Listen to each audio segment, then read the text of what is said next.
All right, hot tag, last half hour of the show here on a Thursday. And for this means we head to Seattle. Like I said, name me a show today specifically that goes from St. Louis to the Children's Healthcare of Atlanta training ground to Peru to Seattle. I'll give you the number. It's one. It's this one. Then we check in with our buddy Nico Moreno from Sounder at Heart and Pulso Sports. And he is in, check the studio space. You digging it. There you go, brother. Good to see you. What's going on? Hey, what's going on, John? SDH family.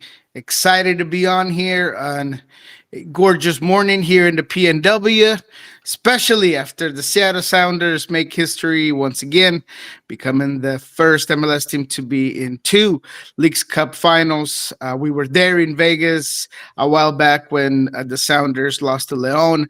Now we'll be there to host the one and only Lionel Andres Messi and the Inter Miami team that I'm sure will come in here trying to get another title. I am on my second cup of coffee, and we're just excited, John. I'm excited to be on, as always, with you, my friend. Yep, and so we'll break it down. We'll start with Leagues Cup After Dark and your initial thoughts on the win. And there is a side plot that folks are going to have to keep an eye on, where we always kind of joke, and there's one player in particular that kind of has we call it the Nuhu hat trick. Usually it's like goal, hard tackle, like goal, assist, row, coming together, fight, and red card. Somewhere in there is the Nuhu hat trick. Last night in MLS Leagues Cup After Dark, we got the Nuhu hat trick. And now he will not be around for the matchup against Messi and friends this weekend because Nuhu went all Nuhu. How big of an absence do you feel this is going to be going up against Messi and friends, not having him back there no matter which version of Nuhu we get? I always think it's a big absence when Nuhu's unavailable because of what he does defensively. Clearly, when you're playing a team as talented as the Inter Miami attack is, you're going to want a guy like Nuhu that can cover space, that can track back, that can be physical. You saw the great work he did both on Painter and Peck as the LA Galaxy switched those wingers to try to get around a very good Seattle Sounders defense. So I think his intensity is important, but his next man up mentality here in the Pacific Northwest. As you know, Brian Smetzer has been extremely vocal about how proud he is of this team's depth and that rotation and the ability to withstand injuries to Albert Rusnak, Jordan Morris, and we could go on all day with the amount of injuries that the Sounders have had this season. So yes, it's an absence. I thought that this red card wasn't as outrageous as others. Brian Smetzer said that he thought it was soft and that, well, he didn't call it soft, but that's kind of where he alluded to, and that Gabriel Peck sold it pretty well, and that he wasn't going to hold it against Nuhu. I tend to agree. I think that the challenge is very Nuhu-ish, where you could have just gone to ground, no need to put your feet that high. But like you said, that's just a little bit of that Nuhu factor that at times can put the Seattle Sounders in some predicaments. And in this one, it's the referee's call. And luckily for the Sounders, it wasn't as bad or as early as the red card that happened in the Orlando City game that ended up costing the purple team that game. And obviously we'll get into purple team and Messi and friends here in a sec. But what we have seen from Seattle, regardless of competition, is we have seen the Tacoma Defiance Mafia come up. They just slip right in. They know the system. They know the drill. Doesn't matter if they're, 14 years old, however long they've been in the system. It's a plug and play. And you're seeing the younger players, once again, continue to step up at the back in key situations for Seattle. When you look at these younger players, who do you feel is going to have to step in and fill that Nuhu-ish void coming up this weekend? Who's going to be the number one guy in the spot shadow for you? Is Reed Baker Whiten. He's the guy that's been battling for that position. He has been unable to lock it down or put Nuhu on the bench. He's had issues with records himself at times. He's had issues with some ill-advised defending. He's a player that should know better. Yes, he's young, but he, as Brian Spencer said it himself, he's one of the team's and club's biggest prospects. So he's the guy that's going to have to step up. I have no doubt that on the ball, he's going to be important, that his ability to glide into the final third, his ability to do those over and under laps at times is going to be part of what he will do well. How much defending can he do? How good can he be defensively, depending on what Inter Miami decides to throw your way in this one?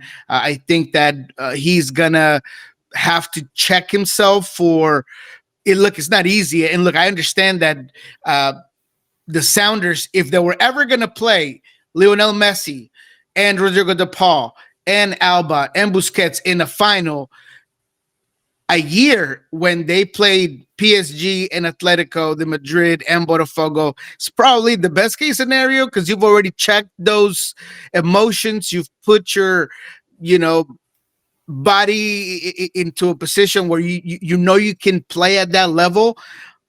But it's a final. It's Lionel Messi. So, can a young guy like Reed be able to just bring it all down, focus, put the blinders on, and focus at the task at hand? I sure hope that's the case. But he's the guy that I think would have to come up big, as well as Osasa de Rosario. I mean, look, you talked about the Tacoma Defiance pipeline and what it does and the way that it supports the Seattle Sounders. And that's a guy that, look, yesterday, I thought he had a okay game. And, it's very easy to maybe go off of the line of saying he had a good game or great game because he did get that second goal, a very good goal, by the way, despite some very naive defending there from the Galaxy. But, it's the technical ability and the field awareness to flip the ball over the top and be strong enough to get past the defenders and then put the ball away in the manner that he did. But look, he had two very easy open looks on goal, missed both of those. He had some issues with his passing, I thought. His defending and pressing moments were also okay.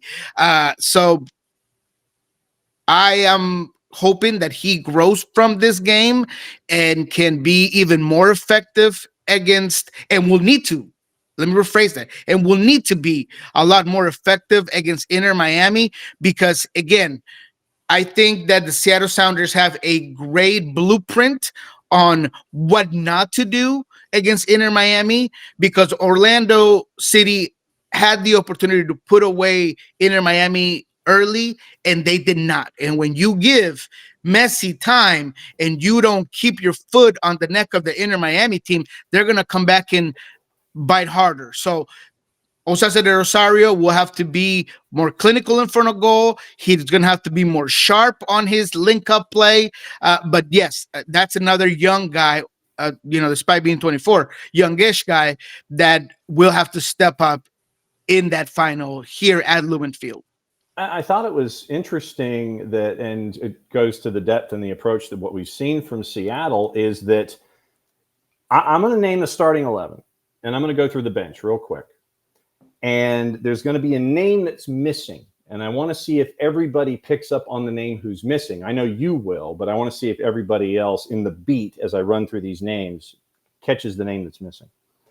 De Rosario de la Vega, Ferreira, Rothrock, Christian Roldan, Obed Vargas, Nuhu, Jackson Reagan, Yamar, Alex Rodon, Andrew Thomas. That was your starting 11. Here's your bench.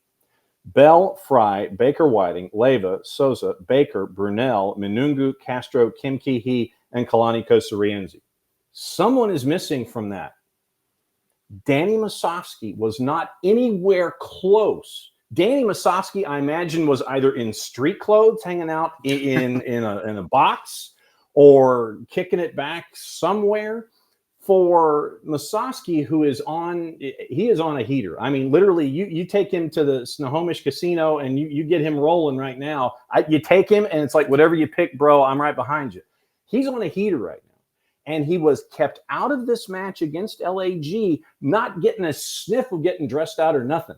And I thought that this was also key where Seattle is concerned in their growth, because they proved to themselves and reinforced to themselves that Danny's not around and we can still do what we did last night. Yeah, look, Danny Musovski is going to forever remember that moment when he decided to jump up from the ground and chest bump the referee that kept him and is going to keep him out of being part of two historic games for this Seattle Sounders team, potentially help contribute in that final to get the club's very first Leagues Cup title. And it was all because of a moment of just immaturity and being impulsive. So, yes, I think that once again, that has been the story of the Sounders. You've heard talk about relentlessness about this team, and you've talked about gritty wins and next man up mentality. That's just the way that the Seattle Sounders have build that culture around this group, and that's why you guys got like the Rosario stepping up in the moments that they have, even when things aren't going their way. You got to give the young men credit for sticking with it, being like a goldfish and having a short memory like every striker should have. And he celebrates that like he had been having a baller of a game. He gives you that, Osase, the Rosario, right? A senior. I mean, it was great. So I do think that Seattle will have many ways to attack Inter Miami, and despite not having Danny Musovski, who you're right is on a heater, he is the poacher of poachers right now, and you would love to have him. But Seattle, it's all about the collective play. That's where they thrive. That's what makes them different. That's what gives them a chance against Inter Miami. It's not the individualities; it's about the collective play, and that's why, although no Danny Musovski, this team will continue to stay strong there for that game. It is, in fact, a Borg up there in Seattle with the Sounders. It is about the collective and the assimilation of all individuals therein. Our buddy Nico Moreno from Sounder at Heart and Pulso Sports dropping by, as he always does, wrapping up Thursdays. Is it going to be, this is going to sound really simplistic, and you can light me up if it is. Is it as easy as saying, use Seattle's speed on their surface to attack the back line of Messi and friends, considering how shaky it is traditionally, and continue to be clinical with your chances and defend and cover that spot that you anticipate Reed Baker-Whiting being in with Nuhu not being in the lineup? Is it that simple when it comes to the give and take of this match, do you think? I think in some ways it is. And to add on to what you just said, simplicity, I think it's about the Seattle Sounders continuing to do what they've been doing well since the Club World Cup, and is keeping their identity. They're going to have to focus on their principles and their games. They got to be effective when it comes to the pressing. They were yesterday. Maybe they didn't pick up as many balls as they wanted to there of the turnovers, but they did create a lot of moments where they forced LA Galaxy to a bad pass or an out of bound pass, and they were able to get the ball back. They maybe were not as effective after that turnover, but that's what they're going to have to do. They're going to have to be good in possession.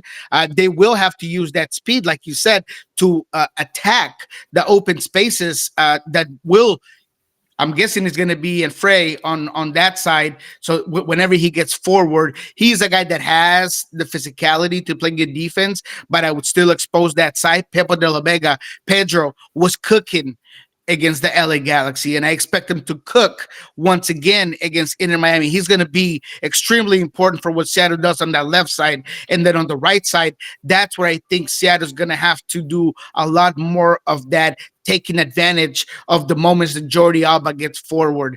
He's the guy that a lot of times leaves more spaces. And Falcon, for all that he's done okay, because I still think that he has a lot of improving to do, I just don't know if he has the ability to keep up with the intricate passing that the Seattle Sounders have at the time, the way they're using their movement, the way they're crashing the balls, the way that a guy like Obed Vargas gets forward, the movements from Jesus Ferreira, who, look, so many doubters on Jesus Ferreira. He has been so good, so important because of his versatility. He's been playing that 10 position. I thought that his link-up play was outstanding yesterday. He was finding guys where they needed to be. He found Osase more than one time. He creates so many opportunities. I think that he's going to be another guy that's going to have to be important against Inter Miami. But it is about Seattle Sounders playing Seattle Sounders ball, not changing anything, believing that they can beat this team with the offense, creativity, and volume that they've had. I mean, in Leagues Cup, they've been outstanding, but it all starts with their defense. I think that their defense can limit this Inter Miami offense. That's been their signature across this tournament, and that's what's going to have to be. It's going to be about Yeimar. It's going to be about Jackson Reagan. It's going to be about Alex Roldan, Christian Roldan. Those are the guys that are going to be occupying space, not attracting a guy like Rodrigo De Paul, not allowing Messi to get the ball consistently, disturbing those moments when they do have possession, and not allowing transition moments to happen, especially when it comes to beating the 18. Once again, is that blueprint that Orlando just left you. You cannot get dispossessed in the way that Orlando City got dispossessed and not expect Messi to take advantage of those moments in the final third. So that's what Seattle's going to have to do, is be very sharp on their build-up, very sharp on their build-out, very sharp on their passing, and I think they can do it. I really do. Obviously, Inter Miami is Inter Miami, and you got to respect it. And when it comes to set pieces on top of the 18, when it comes to a team that with Busquets at any moment, maybe he can slice you with a through ball and find Luis Suarez in front of goal. That's always going to be a possibility, but I do think that Seattle's form and their collective play does allow them to dare to dream, but it does go across, in my opinion, Andrew Thomas, who's had a phenomenal tournament as well. I think, as I mentioned, Yeimar Gomez Andrade, a guy that just hit a milestone of 200 appearances for the Seattle Sounders. Christian Roldan, of course, and Pepo de la Vega, and of course, Jesus Ferreira. It's about that group that gives you that stability, that gives you that core group. They're going to have to be extremely effective against Inter Miami. All right, since you mentioned him, I will go ahead and ask about him.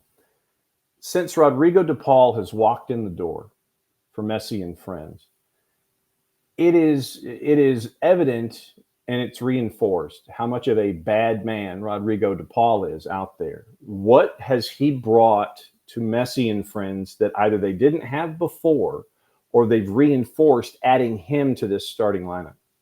Is give them balance. It is that simple. He's a guy that is extremely versatile on the way he handles different positions, whether he's playing a little bit deeper, whether he's playing a little bit wider and higher. He you could tell that has a build rapport with Lionel Messi, with Luis Suarez, but it's the physicality, and it's a guy that gives you that duality that maybe you didn't have before, right? When it was Segovia playing on that side, when it was Kremaski, you just don't have a guy that's gonna make you not want to have the ball around him, right? That's going to be able to occupy spaces, that will be physical, that can do so many more things defensively because of his experience and the way he plays that position. So to me, Rodrigo De Paul has brought balance, experience, and has allowed depth, right? I mean, look, Segovia comes off the bench yesterday because you have a guy like Rodrigo De Paul on the line. And Segovia off the bench, man, that was dangerous. I was not expecting that, especially with Baltasar Rodriguez getting the start. I was a little bit confused by that, but you could tell that because of a guy like Rodrigo De Paul, Mascherano can do certain things and move that final triangle of offense, right? That those four up top differently than they did before, and it's worked well. So balance, depth, experience, and leadership are all things that Rodrigo De Paul brings to this Inter Miami team. All right. Question to the floor from our friend David, who's a part of the Twitch pitch. And David asks, I know plenty of non-MLS fans will be cheering for Messi and friends, but will all but two MLS fan bases be rooting for the Sounders, meaning Miami and Portland? And I would probably add maybe Vancouver to that. What do you think? I think that's fair. That is extremely fair statement. We all know that Inter Miami's and the way they entered the league, the way they came about, and I've always said that when you have an owner like Jorge Mas, and the way that the rules sometimes seem to kind of go Inter Miami's way, the way that sometimes the calls go Inter Miami's way, right? Because that's maybe one thing that Seattle's going to have to be prepared for, right? Is sometimes Inter Miami does get calls. I thought that Angulo PK that did not get called up in that Orlando City Inter Miami game could have changed a lot of things, and it didn't go their way. So because of that, every single fan base is not going to want Lionel Messi and Inter Miami to be successful and get that second title of Leagues Cup. So I do believe that there's going to be a lot of support for the Seattle Sounders, but the two that won't, and you're absolutely right, has to be Portland, has to be, of course, Inter Miami, but it's going to be incredible, man. I'm already seeing tickets fly out the door, although I've only seen them as cheap as $200, but they are flying. I think there's going to be a sellout without a doubt. It's going to be an incredible atmosphere here at Lumen Field. I'm just excited to be there. But yes, the masses will be going for the Seattle Sounders. Now, globally, Messi's Messi, so they're going to want Inter Miami to get that game. I'm sure that there's going to be a whole lot of Argentine fan base here flying from all over just to see Rodrigo De Paul and Lionel Messi try to get a title together once again. All right, a couple of matches I did want to talk to you about heading into the weekend. Obviously, with Leagues Cup having the third place match and the championship match, 3 of the 4 spots going into the CONCACAF Hemispheric Extravaganza. We got matches, so it's a shorter schedule. A couple of matches I wanted to have you look at. Lead off on Saturday night, Cincinnati and Philly. Cincinnati at home, a plus 141. Draws a plus 263. Philadelphia is a plus 169. What say you at TQL? Yeah, that's a difficult one. Cincinnati has definitely struggled, since and after that Leagues Cup throughout their competition. They've struggled consistently. And on the other side, Philadelphia has been outstanding with the way that Cornell has been running that team. I think that I'm going to go with Cincinnati, and it's more of a gut feeling than anything. Cincinnati clearly went out this transfer window and got some talented players, and they know that it's a win now mentality. That's what I see from the Cincinnati team. So I think Evander and just playing at QTL, they're going to feel like this is the moment to bounce back from what has been a difficult stretch for Cincinnati. So I'm going to go with Cincy. Again, more of on what I think that they could do at home, the way that they can essentially try to break down Philadelphia, and maybe take advantage of those mid-range shots and set pieces that have been the way that Cincinnati can get some wins. But I'll take Cincinnati on that one. Charlotte, 7 on the spin. Go to the Revs. Revs are favored at a plus 127. Charlotte's a plus 181. The draw's a plus 270. What say you? I'll take Charlotte. I think New England got a good win against Columbus, to be honest. I was going to call it lucky, but New England should have had 3 or 4 goals in the first half alone. They weren't able to do so. Even I think Carlos Hill has one with Schulte. It got caught up in no man's land outside of his box, and still New England was unable to put that game away. But I think Charlotte has been very steady as of late. I thought that they got a very professional win against New York City. I mean, New York Red Bulls, I apologize, against New York Red Bulls. I think that offensively, the team is starting to click a lot more. Love what Vargas is doing. Saha seems to be getting more acquainted. I think that Charlotte is a team that has found some traction and has been able to put their talent in positions to win games. And that's why I like Charlotte in that one. Speaking of those two, they actually play each other. Red Bulls hosting Crew in New Jersey. Initially, Juice Boxers threw a blanket over the whole thing. They were just like, yeah, either side, same number.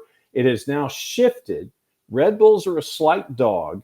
Crew is a slight favorite on the road at a plus 152, draws a plus 252. I'm going with the draw, man. I couldn't make my decision into that game either. I think Columbus has maybe the opportunity to figure out if offensively their new acquisition, who obviously just got a goal, can give them a little bit of that TNT power they haven't had as of late, ever since they miss and Cucho Hernandez left the club. But defensively is what makes me very uncomfortable about the Columbus Crew. I thought that, as I mentioned, New England had so many opportunities to beat Columbus because their defensive line is pressed so high, which is normal for Wilfred Nancy, but is the lack of awareness and understanding when there's a long ball. They had difficulties just dealing with that sort of direct play. So Columbus, despite them being a team that is extremely talented, I just haven't seen Diego Rossi be as effective and as influential as in the past. There's a disconnect in the offense. And even with Gosdag, a guy that continues to grow game by game, because I really do think that he's gotten better and better. I'm sorry, not Gosdag. Whoa. But in general sense, I think that Columbus Crew, yes, Gazdag, it is Gazdag. Yeah. Gazdag, he is a guy that is grown game by game. I just don't see the fluidity that I used to see with this Columbus Crew. And I think that it is a little bit about that disconnect on the offense. So can they do it? Can they bring it? I just think Red Bulls is the team that's going to give them some problems, and that'll be a draw. All right, and then the late game on Sunday, the game on Sunday after the third place game, after the championship game in Leagues Cup, late night. So it's Western Conference after dark. LAFC and San Diego. LAFC favored at a minus 143. San Diego is a plus 325, and the draw is a plus 317. I want to hear the compass on the goals. Okay. My first instinct to take the over, but that San Diego Portland game was very odd. I thought that one was going to be a high scoring game, and it wasn't. But I like LAFC, man. I think Song has brought in something very different to this team. I think that even against in the Dallas game that I thought that they should have had, because they were the most purposeful team with possession, because I thought there was a whole lot of chances that were missed by the LA Galaxy. I just really like the way, even in that game where they weren't able to get the win, Ordaz, Son, and Bouanga are starting to find each other, and they moved and they shift, and they're very difficult to defend. Igor de Jesus needs to give them a little bit more offensively. I get that he's the defensive guy and he's the one that keeps the shape and holds it up, but I would like to see him maybe get more involved in the passing.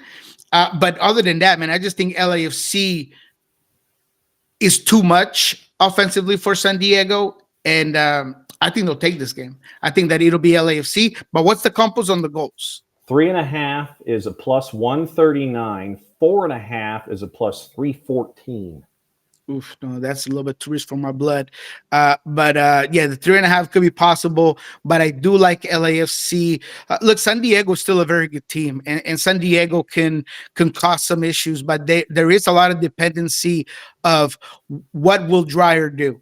right? That is the guy that needs to be consistently on. It's not Chucky, it's not anyone else but Dreyer. And I feel like if there's something that this LAFC team does at times is be able to take at least one guy away that's not going to influence the game.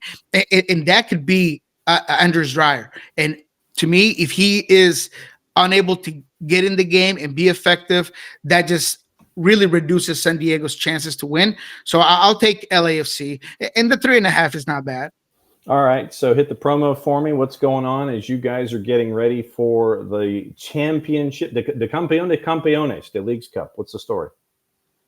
We're setting it up already. Okay, first of all, we have a not one-on-one, but it's a new segment that we've put together called the Coach's Corner. We've only had we've only had one segment in the Sound Our Heart network, which was with Preki. But today, we're actually going to talk to your friend, Gonzalo Pineda.